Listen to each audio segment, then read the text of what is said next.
Hi everyone, my name is Aram Attar. I'm the founder and Chief Learning Officer of the Tytch-Me Academy, the first e-mentoring platform dedicated to startup funding and venture capital. I am really looking forward to challenge you all during our masterclass called the Bulletproof Elevator Pitch. Get an investors meeting in 30 seconds or less. With me, you learn how to craft a short introduction that will attract VC's interest and get you the meeting of your dreams. In less than 60 minutes, we will cover 3 points. First, what investors are looking for when they first meet you.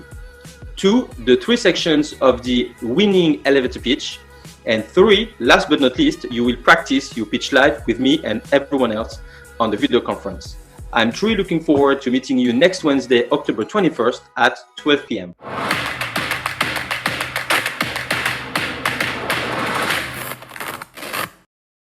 Hello everyone, thank you very much for being with us today after 40 sessions, welcoming 4,000 participants from all over the world. We're truly happy to welcome Aram Attar on the Bulletproof investors pitch. What does it take you to get an investors meeting in less than 30 seconds? A little bit about our fantastic speakers' background. Aram Attar brings 20 years of experience at the highest level to entrepreneurs, investors, executives, and students around the world. Since 2006, Aram realized over 40 transactions in 3 continents across venture capital, growth capital, LBO, and M&A, both as an investor and as an advisor. He now shares his expertise by leveraging state-of-the-art mixed learning approaches as the founder of the Tytch-Me Academy, the premier e-mentoring platform for startup funding to venture capital, and has trained professionals from California to Cambodia, South Africa to Russia. On the moderator side, we have none other than my dear colleague Alex Panican, head of partnerships and ecosystem development at the Loft. Prior to joining Loft, Alex was a marketing and teaching associate at the University of Quebec in Montreal and a serial entrepreneur creating companies in the space of e-commerce and life at the Loft. Alex used to travel the world connecting fintech entrepreneurs with the local ecosystem and has been a master of ceremony interviewing thought leaders from all walks of life. Alex, Aram Attar, the screens are yours. Whoa, thank you so much, Anthony. Thank you for the awesome introduction, as always. And for the ones that don't know, and if you allow me to say, happy birthday, Anthony. Today is your special day. So you got until the end of this webinar, of this session, to think about a wish, okay? Tell us at the end, okay? So welcome, everybody. Welcome to this special edition on the elevator pitch. So as we talked last week, know how to sell yourself, know how to sell your company is the most critical element as an entrepreneur that you can learn. And last week we had an amazing session with Salina about the B2B lead generation on LinkedIn. Today we're gonna know about how to generate leads on the investor side. So thank you, Aram, for being with us today. Welcome. Thanks, Alex, and thanks, Anthony, for the introduction. Maybe I'll hire you for all my webinars. It gives a lot of boosting and energy. So that's like a boxing match, indeed. So, Aram, you've been on both sides of the table, if I say, as an entrepreneur, as an investor, for more than 20 years. That doesn't make you younger, for sure. What was the most comfortable seat, if you have to choose? What do you prefer, investor or entrepreneur? I mean, I always say it's easier to be on the good side of the checkbook. So mostly as an investor. And as an investor, I have never been investing my own money. Unfortunately, I'm what we call a professional investor. So I invested for funds, and now I invest for people who have money and want to invest in companies. I've been an entrepreneur for 2 years, but you know, I'm a lifestyle entrepreneur. So I don't call myself an entrepreneur as someone who's going to have a company with like 100 people and a lot of sales. You know, I do that because, you know, I have a plan in life, and this is helping me get this goal. Good. So, you know. Thank you. Thank you for your transparency. So, Aram, let's shoot the presentation. We just have 1 hour and a lot of people online that have a lot of questions. I hope so. Okay, let me just I like to have the chat on the side as well, so that I can see things, can see the questions. Okay. There you go. So, shall I start? The floor is yours. Okay, thanks. So welcome everyone. As you know, Anthony and Alex brilliantly said, today we're going to talk about the Bulletproof elevator pitch. I don't think I need to do that anymore because Anthony did that. The only thing is that if you want to ask me questions afterwards or reach me in general, you can find me on LinkedIn at Aram Attar, and also Tytch-Me. Don't forget the hyphen, because as I was trying to be a growth hacker, first I opened an account Tytch-Me without the hyphen, and I got banned by LinkedIn, so I had to offer another one. So that's my bad experience about growth hacking. So don't forget the hyphen, because I don't have access to the other one. So, I'd like to know, while I'll start this, what your objectives are for this session. I'm going to tell you about mine, but if you want to take 30 seconds and write down in the chat what your objectives are, that'd be great. And in the meantime, I'll tell you what my objectives are, and hopefully they coincide. So today's program, as you saw in the superb design that Anthony did, I'm going to do something that many of you don't know. That's something I try to do across all my trainings, and also when I do consulting, is to try and put you inside our head. Most investors think in the same way, okay? And you guys, as founders, are not really aware of it. So the first thing is, I'm gonna tell you what VCs are looking for, okay? And then, I did a lot of research on that. It doesn't seem complicated, but there is a way to do an elevator pitch that works, and there is a structure to it. So I'll talk to you about the 3 sections. But the main thing I want to do today is to hear your elevator pitches, and I found a little timer online that we can use. And so be prepared, because I think in half an hour you're going to be pitching your elevator pitch. And I think it's great to go out there, because maybe someone is going to give you good feedback, but also someone will maybe reach out to you afterwards and help you with your startup. Excellent. Learn how to raise a lot of money. Okay. So you're not going to know how to raise money, but you're going to know the first step, which is how to get a meeting where hopefully you can raise money. Okay. So what are we talking about? First of all, because I like people to feel good. Sometimes I'm a wet blanket, because I tend to say things very honestly, and sometimes it's brutal, but I want you guys to feel good, you guys and girls, about your elevator pitch. So I'm going to show you Mark Zuckerberg's elevator pitch in 2004, when he was still very young, and he was asked on TV, on national TV, what is the Facebook? What is the Facebook exactly? Yes, now we can see it. Can you see it? Yeah, we can see. I'm sorry. Yeah. Let's put it back to you. To start. Yeah, let me put it back to you. It's very short.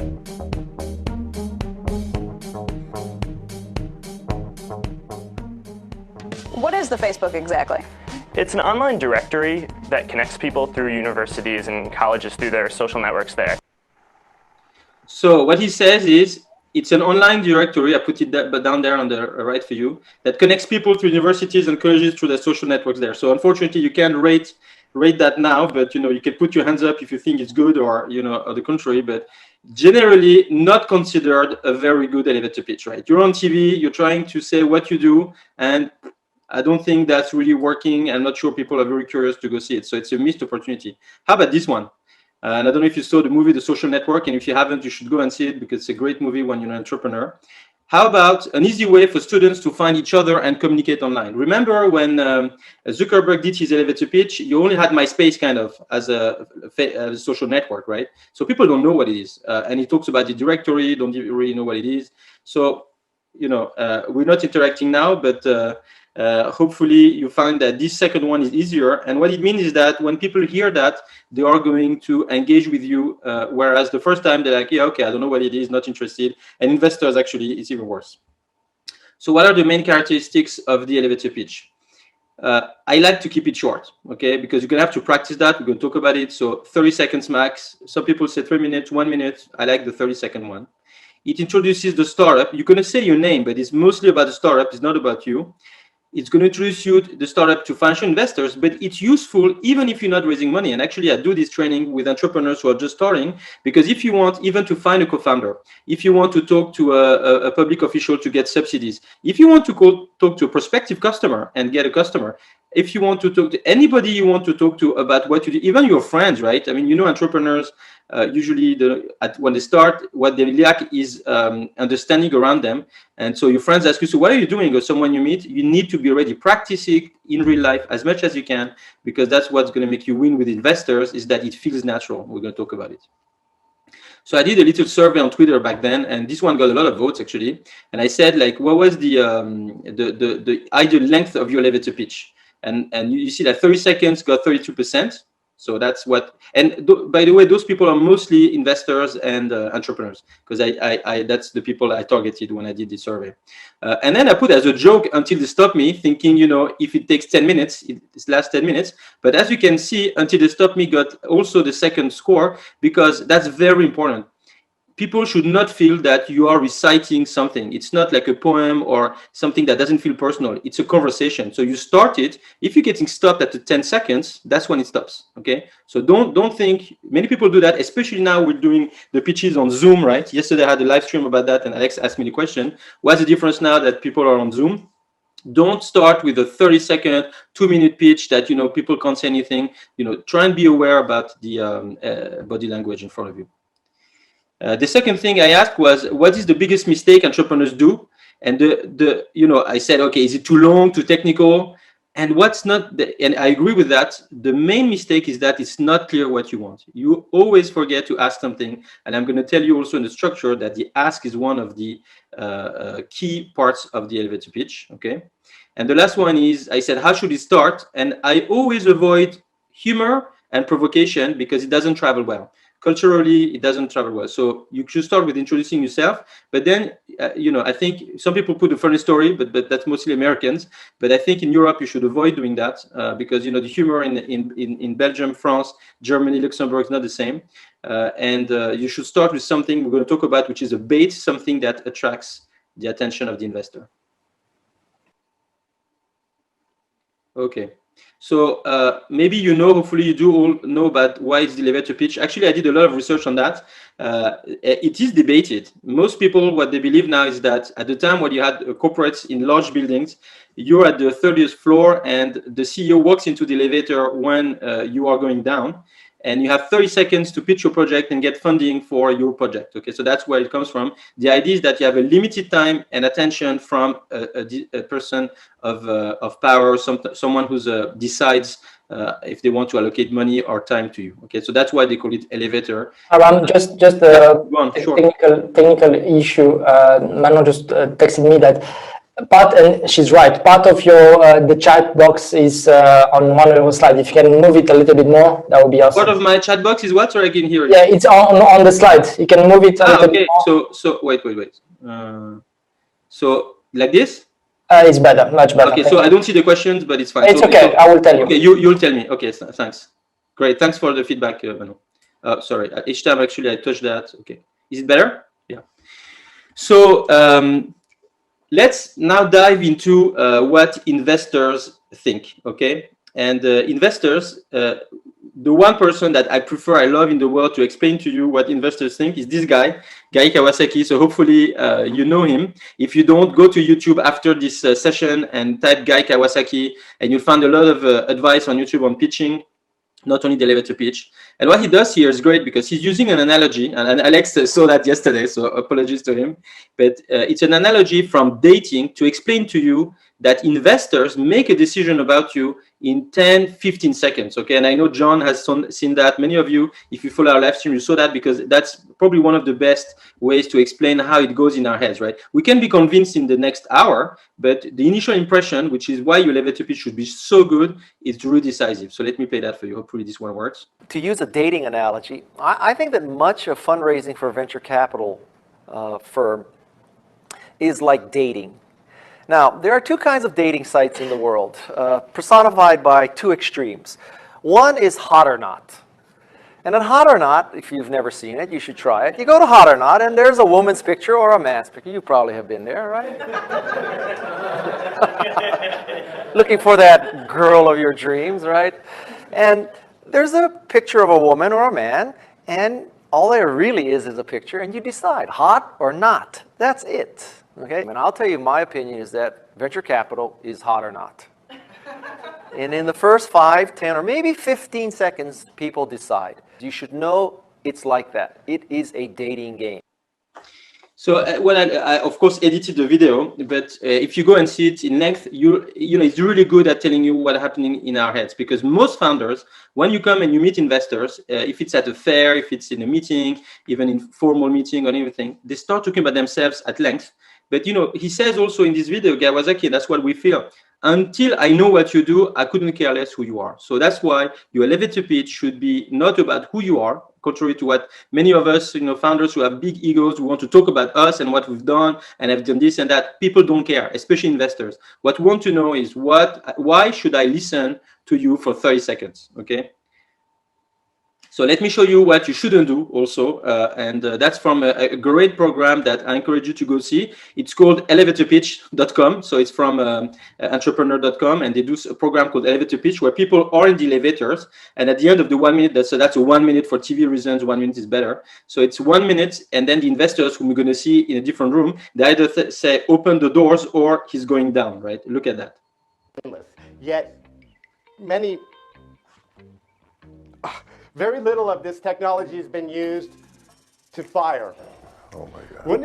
Wouldn't it be awesome if we could save people's lives, property? When is 21st century going to give us a better way to put out fire? So you get it, right? It's about being prepared. And I always take this example of my best friend being in the US and my godson being there in school. In the US, so this guy is obviously American, but he's not good at pitching. But most founders today are really good at pitching in the US. And in Europe, we're still lacking behind, and it's because we lack preparation. We try to wing it, except maybe in the UK. I'm talking on average because I'm talking, for example, based on the Web Summit pitches I see like 120, 130 pitches in the 3 days I go every year to Web Summit. I actually teach a masterclass there as well on pitching. And based on that, and based on all the pitching I get from people in Europe compared to India, US, wherever. I mean, in Europe, we're really not good at pitching. So you need to prepare more because this is a pitch killer. Even if you have the best idea in the world, it's still, it's a rhetorical exercise. You need to convince someone to give you time and attention. So hopefully that's the what question. Now let's go to the why question. And Anthony, since I'm blind here, I'm counting on you to interrupt me if needed. No, go ahead. It's perfect. Sure. So I always ask this question, is that modern art? Because it looks like a Mondrian or something, and it's actually, people get it after a while. This is the typical calendar of a VC firm. So it's not just one person, thankfully, because as you can see, there's double bookings and triple bookings. But that's a VC team, and it was shared by this person, Sarah Downey, and you can find her post on Medium. I'm trying to get you in the head of investors. Investors are so busy now that they are exchanging tips, they are trading tips between each others to say, how do you spend less time with entrepreneurs to be able to manage what we call deal flow? And I'm going to go about the statistics. So this post has been made by a VC for other VCs, and you get examples such as this one. The guy says, how do you do to save time with entrepreneurs? Keep meetings short, 30 minutes, okay? Squeeze as much as you can in mails. Try and do a demo only if you can. Someone says, do not accept LinkedIn requests. So all of you who send LinkedIn requests, stop doing that. And if you go on our blog post on Tytch-Me.academy, there's one that's a guide on how to contact investors on LinkedIn, and that works. It's not by email. Spoiler alert. The other one says, everyone who you don't know 30 minutes, another 45, 60. I'm not going to go through those. You have 52 VCs answered that, right? So go to the post and read it later, okay? And if you don't know, find it, contact me on LinkedIn. I'll send you the link. But it's get to the point where VCs are so overwhelmed that they don't have time to look at your decks or whatever. So that's why your pitch should be good. And just to go quickly, this fund was a French fund investing in the US as well. They showed their deal flow, right? And they said, we did 25 term sheets, and those 25 term sheets went into 17 deals, but we got 1,600 leads. So they got 1,600 emails, contacts, people at fairs, whatever, 1,600 people like you in 1 year. 600 of those got meetings, okay, so that's about a third. 100 got a second meeting, that's only 16%, 17%, and only 25 got. So you have to understand, people don't understand that. Many entrepreneurs think that VCs have to answer them. VC is first and foremost about project management skills, about managing deal flow. So if you can be decisive and incisive, then you maybe have a chance of getting that first meeting. And this is what this is all about. Your pitch is about getting the first meeting. It's not about saying everything you know or you want people to know about your company. It's about getting that first meeting, being in the 1 out of 3 that gets the meeting. And Harvard teachers, researchers did the same analysis, and they found that it's actually 25%. So it's even less. So that's in French, but just to translate it, I always ask people, what do you think is the rarest resource for financial investors? And most people tell me, it's time or money, and it's actually attention. Exactly. Ooh. Thank you. Well done. Well done. Sorry, I can't see if someone is talking, so just shout loudest. And yes, people, it's official. We have officially become less. We have less attention than a goldfish. Okay, so that's something that Microsoft did in Canada over time. So thanks to iPhones, Netflix, thanks to the WhatsApp, all these chatting applications, we now have a very short attention span. So that's why you're going to see that I want your bait to be in your elevator pitch to be about 8 seconds. Okay, so we covered the what and the why. I'm going really fast because I want you guys and girls to pitch. So how do you do that, right? Now that you know what it is and why you should do that and do it short and what's your objectives, how do you get there? And I'm going to show you a video from the first course I did when I was still an employee in the fund. So it's not me appearing; it's like a voice, but just so you understand the structure, the 3-part structure of the elevator pitch. It's an old format.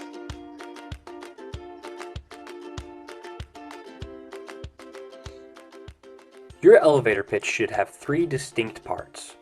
The first part we call bait. Given one's short attention span, it shouldn't exceed 8 seconds. The objective is to raise curiosity and make the listener want to hear more. The second part is the core message. Who you are, what you do, and how you do it. The last part is the ask. Funds raised, or at a minimum, a call to action, like a meeting request.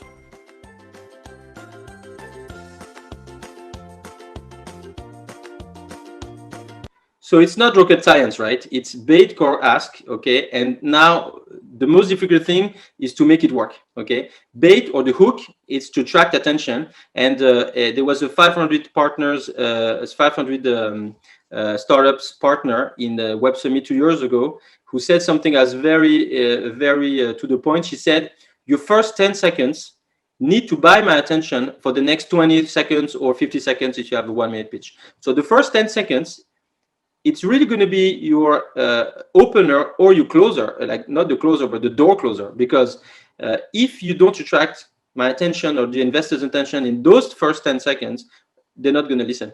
Okay, given everything I told you before. Then the core is who you are, what you do, how you do it, but very concise. I'm going to talk about it, but it's not about saying. Actually, I shouldn't have put how. It's not about how you do it, it's about what you do. So when I put how here is what's your secret sauce, but you need to say what you do. You don't need to explain how you do it. Okay, so I'm going to take it out because it's a bit confusing. And the last one is your ask. And I told you before, right? The ask is what's missing from most pitches. People pitch and then that's it.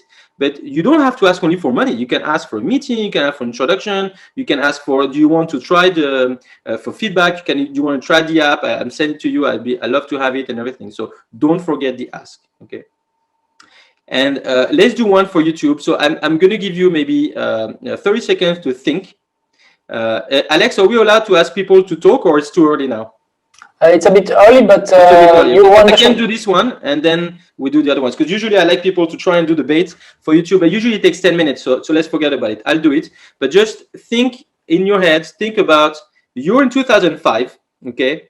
You are pitching to VCs something that doesn't exist. There is no platform, well-known platform with a video for free in 2005. So you need to pitch something because many people ask me, yeah, but I'm doing something that doesn't exist. So how do I pitch that? Okay, here we are.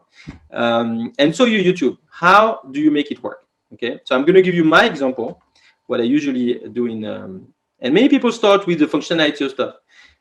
That's the bait I would do. 1 billion pictures are downloaded every day on platforms like Flickr. Because at the time, Flickr was a big thing, right? It's a photo sharing app. No such platform exists for video sharing, which people want more than pictures. So what have I done in this thing? First, I gave a number. Always good to give 1 or 2 numbers to VCs because we are analytical people. 1 billion pictures. It's a lot, right? And that's only photos. I'm saying that video could be more. So the VC is thinking how many billions? Okay, so I haven't talked about money or anything yet. I'm talking about usage. I'm saying people need this stuff, okay? And I gave a number that, in the head of VC is, okay, I'm going to listen because it's talking about billions, right? Not millions. Billions with a B, like if you saw the movie The Internship. Then the core is very easy. but also very difficult to do it in a short way. They say YouTube is a social platform. At the time, nobody knew what it was, right? So a social platform for video sharing. So I'm saying what it does, which allows you to upload your video to everyone or just your family and friends and comment on those videos. And then I give numbers. People always forget about traction. We reach 100,000 videos viewed per day in just 2 months. The service is free to users, but we are working on ad monetization. So right now, you didn't have what I usually do with entrepreneurs. I give you 10 minutes to think about it and you come up with a solution. So it may sound easy to you, but most people forget the traction and the business model, how you make money, right? They just want to talk about what they do. And that's the problem, is that in your head, it's important. In our head, it's not that important. Okay, what you do is one sentence out of those three, but where you are, is that a good idea or not? I always say the difference between two good ideas is that one sells. And if it doesn't sell, it's got traction, it's got momentum, okay? So you need to show that. And then the other thing is, how do you make money? It's important for us, right? So at the time, there was monetization. So that's just a few sentences. And then they ask, that's easy in their case, of course, I'm inventing the numbers, right? We're raising $1 million, but it's important to say what, if you're raising money, just don't say just, I'm raising 200K euros, and would you like our pitch deck? It's what do you want to do with the money, right? To keep developing the technical platform and buy more servers, okay? So hopefully that's fine. I hate pitching blind, so I'm gonna put the things. Can I ask a few questions now? Go on. Because I mean, we also have early stage companies that maybe don't have real traction. So what would be your advice to them? Excellent. Two things. One. And my other question, if I may also ask, on the bait side, I was wrong because I will say to an investor, I've got something for you that will make you even more richer. It's something that works with you? Excellent. Wow, I love those questions. Okay, let's start with the second one. Yeah. No, it doesn't work because you know why? Because we know, and I do research on that because I do a doctorate I'm doing a doctorate on the psychological traits of entrepreneurs. We all know that entrepreneurs are overconfident, and I want to say thanks God, because if you don't believe in your stuff, nobody's gonna do it for you, right? So I'm not going to trust you guys. We don't trust entrepreneurs to tell us we're going to be made richer. First of all, you don't know how we make money. Many people don't know that, so that's why I have live streams on that. And second of all, it's for me to decide. So don't mention that. Many people also sometimes ask me, should I mention returns? That's a 5-time your money type of deal, 10 times. Don't mention that either. What you need to mention is what I need to make my decision, okay? Which is basically, we're not going to talk about that now, but basically large market, the best team, traction, and I'm going to go to your first question now. So don't mention the money because we're going to make our own mind about it. But then you have two questions on traction. The first answer is, don't talk to investors too early. If you just started, you don't have any business talking to investors, try and find clients. Try and find a product that works, put the MVP. Again, I'm not going to do a course on that because many people probably know about it, and we can do another session otherwise, but don't talk to investors too early. Talk to investors when you're going to be ready, and you won't be ready before you have traction. And I don't want to make a fuss about it, but many of you speak to investors too early because you think you need the money to grow. Actually, what you need to grow is traction. You need a customer. And to answer your question another way, you always have traction. It's just that it's not expressed in euros and dollars and everything, but you always have traction because, for example, when I started when I did this video that you saw, right, it was just it's not me, right, appearing, and you heard the voice. It's not my accent. It's a real guy, American guy speaking in English, an American English. So I did that as an MVP to get some information. And so I just showed it to 20 or 30 of my students at HEC, and they gave me a lot of feedback. That's also some kind of traction because the feedback was, Aram, you need to be the one doing the course because you are the person who knows, right? So that's a mistake that I paid for with my own money, and investors love that. Every mistake that you made on your own dime, we love it. So anything you learned, even if it's not downloads, you have 200 people on your app, whatever, everything you learned with your own money or someone else's money is traction for us, okay? Now, once I said that, some investors are not gonna like that you don't have sales or downloads or whatever, and some will be comfortable, but that's why it takes 60 to 80 meetings to get a seed round done, okay? And also that's why you shouldn't talk to investors too early. I don't know if that's clear for you, Alex. Very clear, thank you so much. Okay. Cool. Shall I go on? Go. Yeah? Okay. So just to show you, by the way, you can find it online, but the original pitch deck of YouTube, first of all, look how lean it is. And I know John is laughing now because I've been working with John on his pitch deck for some time now. Just a few sentences. This is so much harder to do, right? And look at the problems they're solving. By the way, I wasn't too far off the mark. Video files are too large to email, they're too large to host, and whatever. So you could use, by the way, your elevator pitch, when it's honed and it's so good, it's so easy to put it on a PowerPoint like this because you have worked on what are you really doing, what's the problem you're really solving, because you're all solving like so many problems, but in the end, you're solving only one problem. And that's, this is 4 problems, but it's linked to the usage anyway. Okay. So before we go to and give you the floor, I'm going to show you what a good pitch looks like. Look at this guy. And think bait, core, ask. Actually, I think I put it on the video. And so he's the same from the same program.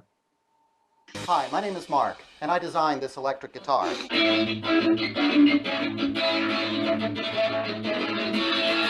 Now, there's over 1 million of these sold every year, about $500 million worth. Why so many? Because they all sound different. This one has 3 single coil pickups. It's got a bright, twangy sound. This is how it sounds, but if I want a different sound, I have to buy a different guitar. I want rock, I gotta buy a rock guitar. I want blues, I gotta buy a mellow blues guitar. Because this is all hardwired, I thought, why do I have to do that? Why can't I just take the one guitar that I like and change the sound out instantly? Just simply put in whatever I want. If I want to go from blues to rock, I'm there, that fast. Now, this is so revolutionary that when the world's largest retailers saw this, they said yes immediately. In fact, I've got a tentative deal in writing from them. But problem is, I don't have the funding to produce a whole bunch of these. That's a good problem to have. And that's not the only thing this guitar will do. There's more. Yeah, I'm all. I mean, this is so interesting. I'm interested. We have to bring them up. Cool. Let's open them up. Open up. Welcome to the boardroom. Awesome. I love that because it's so fun.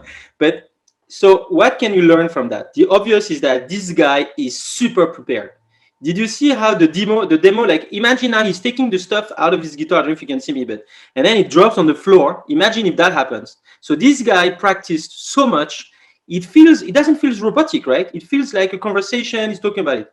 2, what else does he do? He establishes legitimacy early on. He's doing the guitar thing. So first of all, he looks like a rock star. And 2, he does the guitar thing. So we're like, okay, so this guy knows what he's talking about. And this is something also in your bait, or just after you bait, you need to do is to establish legitimacy. That's what traction does. It establishes legitimacy. Or I'm saying, don't talk too much about yourself, but if you say, if you talk, for example, about something very technical, and you say, listen, did you notice that, blah, blah, we're going to do it with your examples. Did you notice that, da, da, da? So I've been a physics engineer for 15 years, and I noticed that, blah, blah, blah.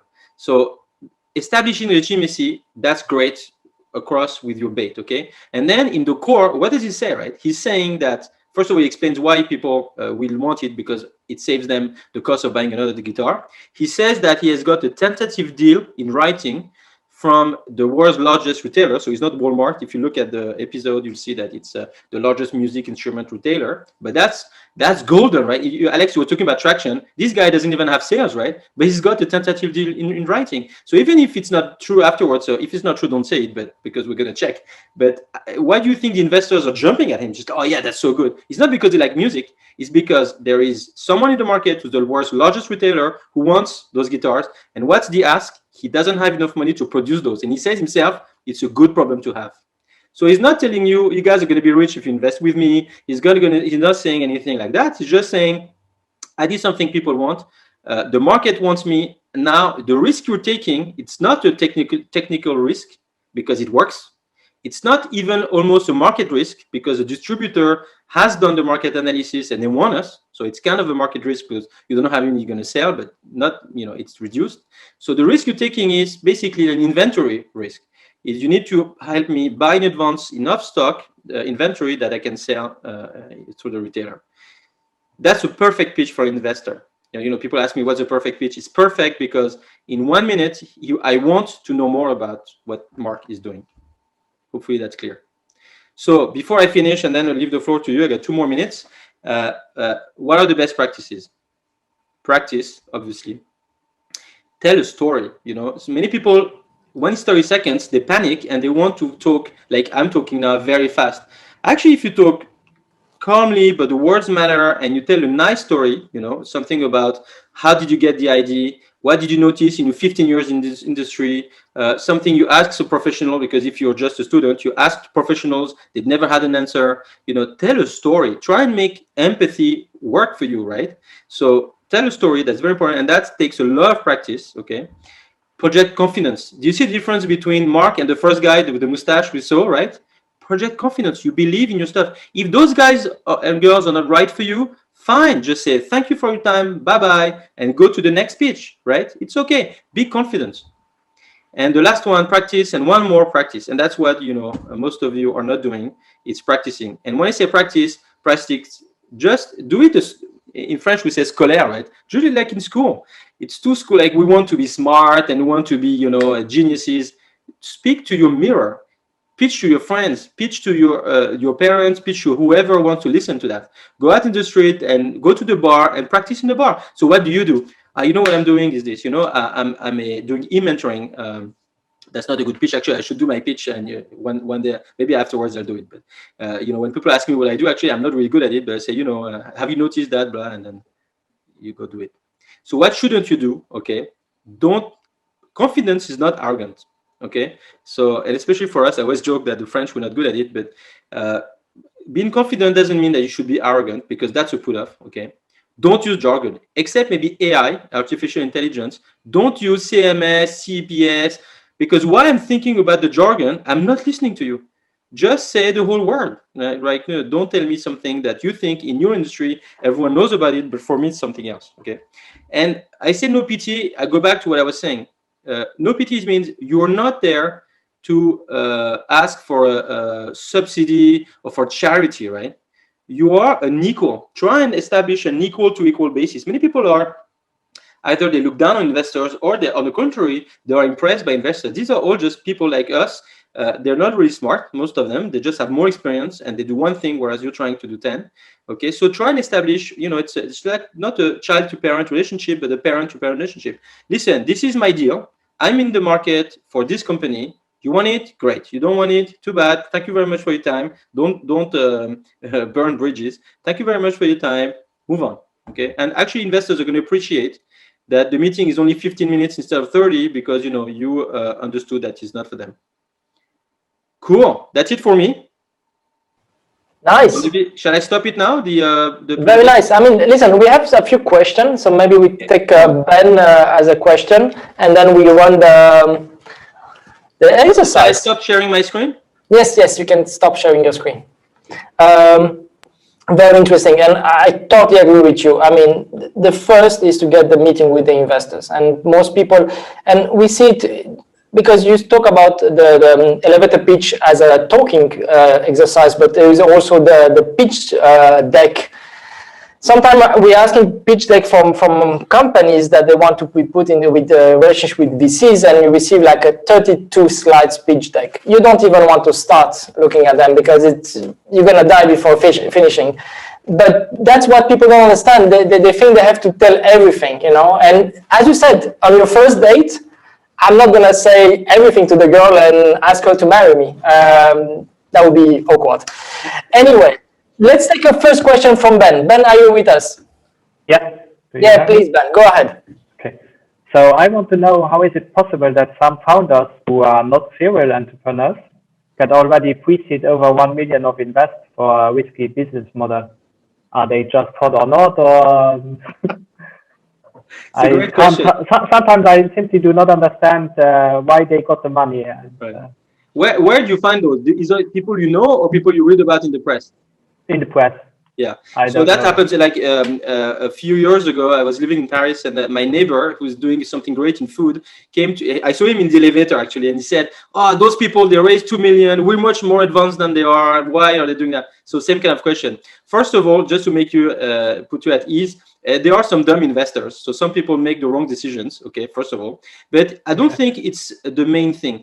I think what you see in the press, you're probably missing a lot of things after that. So you correctly trying to kill one of my arguments, which is these are not serial entrepreneurs. So they're not people who made money to the VCs before, okay, because that happens. But sometimes they are seeing stuff, they are presenting stuff in a way that investors adhere to the vision and not to where they are. So Airbnb is a case in point, right? I don't know if you saw the exchange between Paul Graham from Y Combinator and Fred Wilson, and it's public now, so you can see the email exchanges they had. So if you haven't seen that, type Airbnb, type Paul Graham subject Airbnb, you'll see it. And by the way, Fred Wilson, USV, they ended up not investing, and Sequoia invested, but people were not convinced about Airbnb. They had no experience. They were not serial entrepreneurs. They were design people. But the vision was what sold it. First, they thought the team is excellent. And two, they thought, okay, the vision that they have, that one day, people are going to share apartments, whatever, is going to be actually more than just traveling. It's going to be experiences. That's what people were sold on. And also, some investors usually think, okay, you know what? This idea is shit, but the team is great. And you're going to pivot. And you're going to find a great idea. So I'm going to put a small check. We're going to be pals. Maybe this is going to fail, but the next idea is going to be great. And at least I got you, right? So, for example, in France, there's a very famous investor, Xavier Niel. He's a billionaire. And he puts 50K in hundreds of companies. Because what he's doing at that point, 50K when you're starting, it's a lot of money, right? So he's buying, in a way, the loyalty of those people. So don't underestimate that sometimes we make the deals. I'm not saying we're going to throw $10 million at that, but sometimes we make the deal with people, who are excellent, and they're either going to pivot and make something great, or they're going to have the next big idea and ask us to fund them. Okay. Thank you so much. Hope you answered your question, Ben. Yeah. If not, listen, we have two other questions. One is from Guillaume, and you can see the technical guy. He's asking how to do a 30-second pitch in 1 minute pitch in 30 seconds. So you can see that, I don't know if you can even answer to that question. Yeah, how can you do a 5-minute pitch in one? How can it be a 30? John is the beautiful gentleman. I don't know if you have it on top or not, but he's laughing there. It's 2 a.m., so it's dark where he is. But he had a 4 a.m. He had a 30-page deck. He's at 12 now. It's not about the number of pages, by the way. If you have 30 pages, but there's many of those pages have just 2 sentences and they help the story, it's fine, right? But what he's done, which is very long, is he's worked on trying to get things more concise, more incisive. So it's the same thing. 1 minute or 30 seconds is not about saying less. It's about saying what matters. Exactly. It's not what matters to you. It's what matters to us, by the way. Exactly. And another question from Luis, but it's more on the pitch, how you should adapt the pitch to the VC. If I may just skip that question, Luis, if you don't mind, because this is more about the elevator pitch, and the pitch to VC will be in another session with Aram if he's willing to come back. Right. Right. Let's jump. Maybe, sorry, Alex, just to answer one question, which is not directly, is that yes, if you have time, if you're not at Web Summit and meeting something in a fair, which happens less and less, by the way, if you have time, you need to research. It's not a waste of time, Luis. The time you're going to do and research before and knowing, because your bait could be, hey, I've seen that you invested in this, and that. I think I have a proposition for you. That's a great bait because you're showing you care, right? VCs have ego. Right? So don't just pitch without knowing the person in front of you. And this time is going to help you afterwards accelerate, get your meeting faster. So it's always time well spent. Sorry. Thank you for responding, Aram. So Ismail, let's start with you. Are you ready for the 30-second? Wait, because I got a. You've got a timer. Okay, go ahead. Yeah, I got a timer. So where is it here? Ismail, is your mic working? Could you hear me? Yes. Yeah, we can hear you. Are you ready? That's great. Yeah. Okay. Go on. Yeah. Good afternoon. My name is Ismail, founder of Service Free, your one-stop digital platform in regulatory risk management, compliance, and governance, assisting asset manager, bank, and insurance firm in dividing the regulatory cost by up to 10. Our secret sauce, the platform embeds smart technologies, altogether API, blockchain, and machine learning, while giving you an underlying exposure to various applications and decentralized applications. In a nutshell, the more apps you subscribe, the more economies of scale you make, and then the more money you save. So if you have any question, please do it. Thank you. Well done. So, hey, we're not going to bullshit here, right, guys? You agree? So I'm going to be brutal, okay? You're fine? Can you take it? Yes, sure. Please go So ahead. first of all, I like to hear other people. So what do you think? We don't have time to do it for everyone, but Alex, if you just allow me, I always start with what was great, what could be done differently. One or two, if you have. People, go on. Yeah, if you want to put your comments in the chat, please. So while people are doing that, Ismail, yourself, self-appraisal, what do you think you did well? What do you think you should have done differently? Go on. You can talk, but while people are writing. It's about ask, that's true. Because it's after watching the video that I realized that, I wasn't prepared. You didn't ask, and exactly, and also, but I mean, first of all, thank you for being the first one, and I love it because you're gonna be learning faster if you always do that. But first of all, as you noticed, we all have different accents. Okay, so first, and we're doing on Zoom, so that's gonna be very difficult to understand. So the pace of the speed at which you're talking, it doesn't help, right? Because I don't know your accent, you probably don't understand mine as well. It's on Zoom, I don't know where you are, but in some countries that work well and everything. So on Zoom, you have to do it very clearly. The second thing I would say is the bait. I wasn't sold on what you do because I wasn't sold on a problem. I didn't have a bait. So tell me in a few words again what you do, in a few words. In a few words, I help regulated entities dividing the regulatory cost by up to 10. Okay, so something you could start is, hey, did you know that for a company of about 500 people, 2% of the budget is spent on regulatory thing? That's $10 billion in the world every year. Do you see the way I've done it? Yeah, definitely. Yeah. So what does it do? It does that. I know who your clients are. Mm-hmm. I'm listening to billions. Okay, so I want to listen to the rest. So the bait is key, and then the ask at the end. All I could remember is smart platform and everything. But on the good side, you're projecting confidence. You look like someone that smart. Like it's only 30 seconds, but remember Guy Kawasaki. It's a hot or not, right? So you're hot on that side. But then I'm like, okay, but what is he really doing? Yeah, that's good. So great job. Anyone else? Just add something, Ismail, because you've got a huge experience. If you can also say, I'm Ismail, former, I don't know, what some of the companies you work in?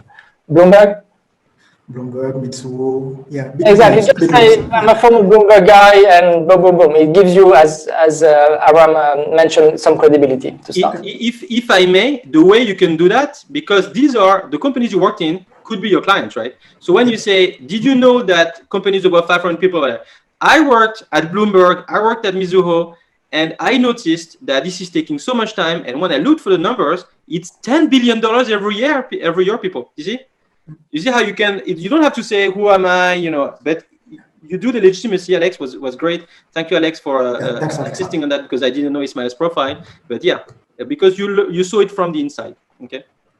So thank you so much, Ismail, for taking the first one. Next in line is Marzio. Marzio, the floor is yours.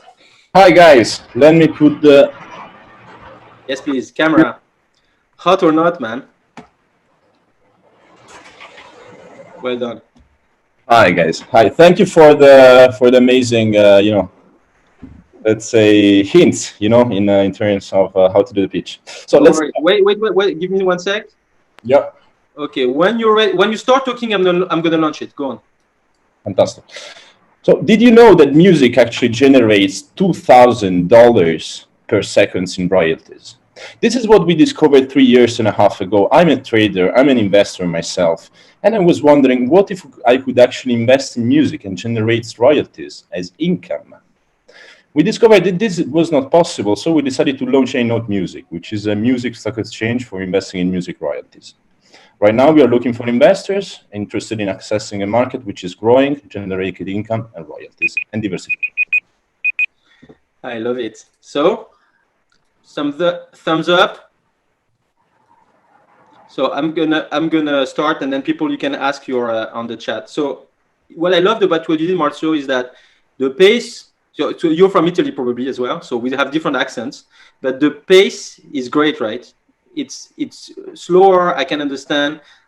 Second thing he did great, obviously, is I like when you start with the question. You don't have to, but it works great. Okay.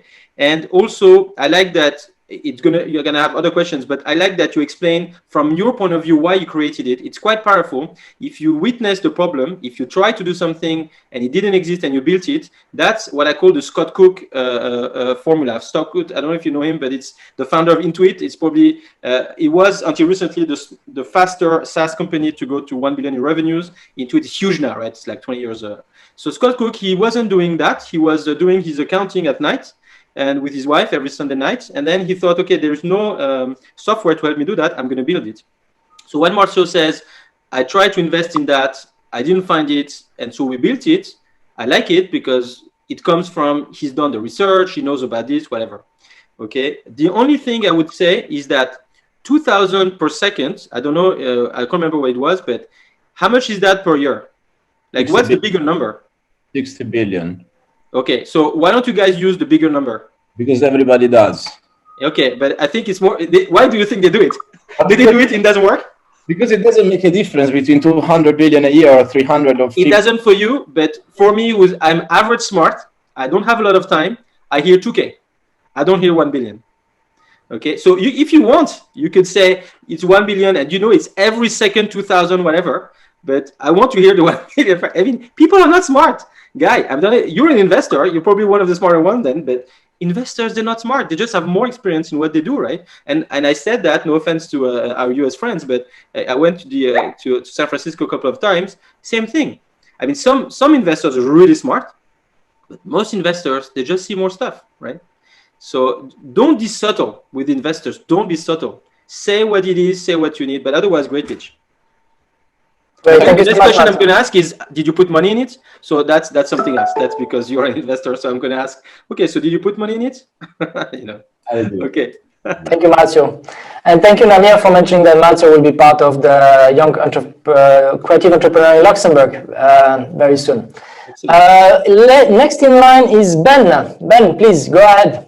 Okay, so do you hear me? Yes. We can hear you, and I'm going to launch it now. When you start talking, I'm going to launch it. Go on. Okay. CZ is a social network and search engine for time. People like to spend time with their friends and family. By making calendar sharing as easy and intuitive as Facebook, we allow 2.5 billion calendar users to easily collaborate with each other. To give you a few examples how we help people with this, a hardworking couple can share a child calendar with the babysitter. Or my three nieces can use a shared car calendar to inform each other who is using the car. We are looking for an investment to grow this social network. Okay, so you got a bit more time because I didn't reset on time. Can you do Ben, you don't have a camera? I also have a camera, yeah. Okay, if you can put a camera on, and also can you do the beginning? Yeah, it's you again. Can you do are we allowed to do it twice? No, I know he was asking a question. Okay, but I prepared it on the paper. Can you do the beginning once more? Just the 10 seconds in the beginning. Okay, so CZ is a social network and search engine for time. People like to spend time with their friends. Okay, I got it. Thanks.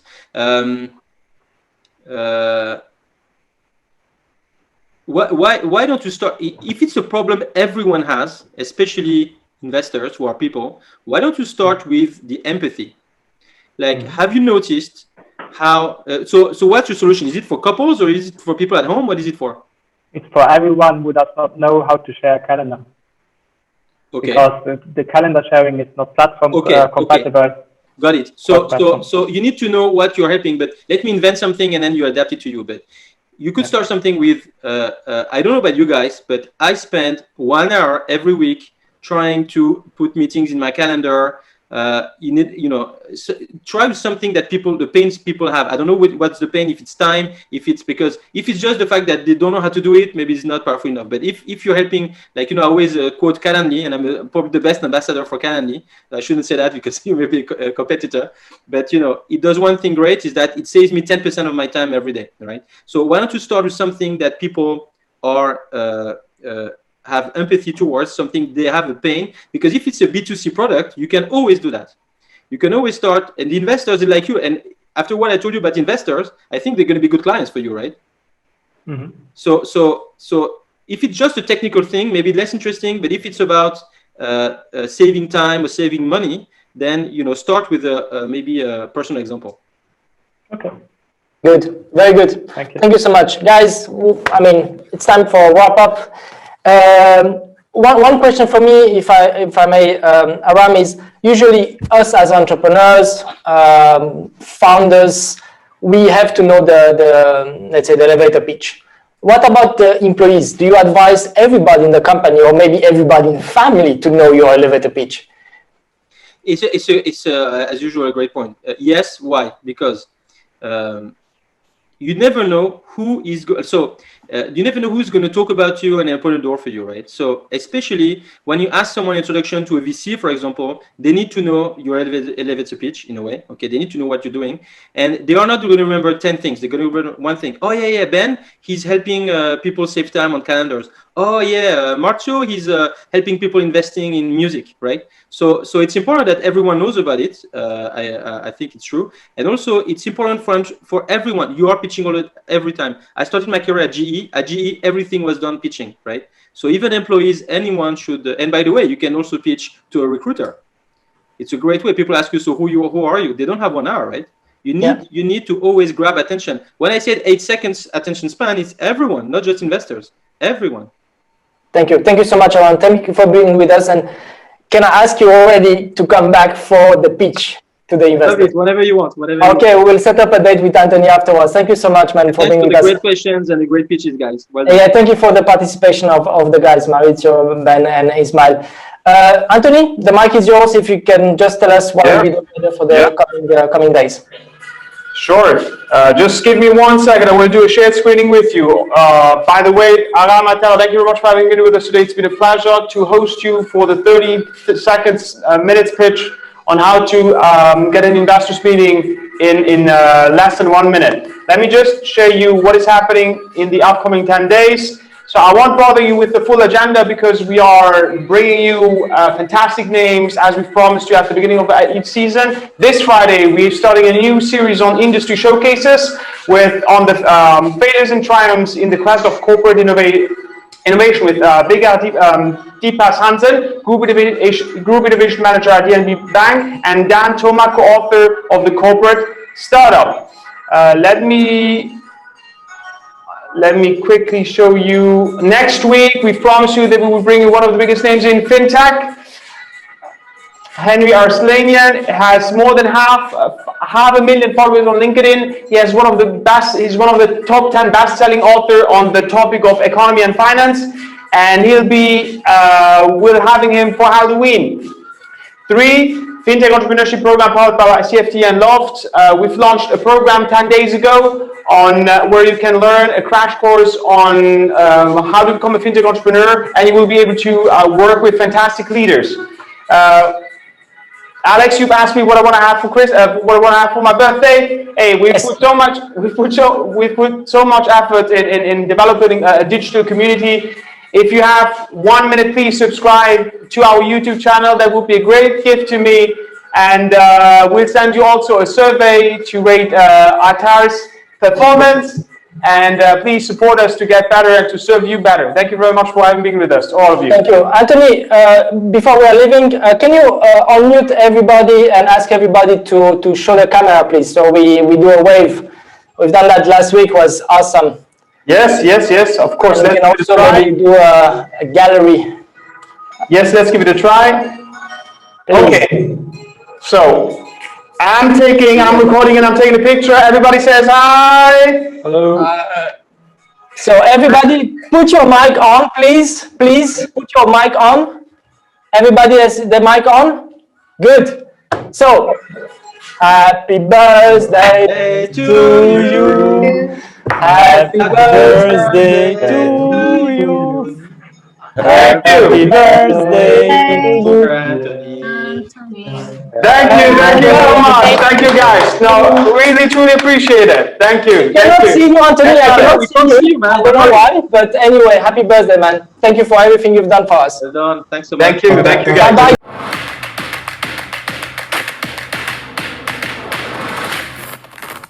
Hi everyone, my name is Aram Attar. I'm the founder and chief learning officer of the Tytch-Me Academy, the first e-mentoring platform dedicated to startup funding and venture capital. I am really looking forward to challenge you all during our masterclass called the Bulletproof elevator pitch, get an investors meeting in 30 seconds or less. With me, you learn how to craft a short introduction that will attract VC's interest and get you the meeting of your dreams. In less than 60 minutes, we will cover 3 points. First, what investors are looking for when they first meet you. 2, the 3 sections of the winning elevator pitch. And 3, last but not least, you will practice your pitch live with me and everyone else on the video conference. I'm truly looking forward to meeting you next Wednesday, October 21st at 12 p.m.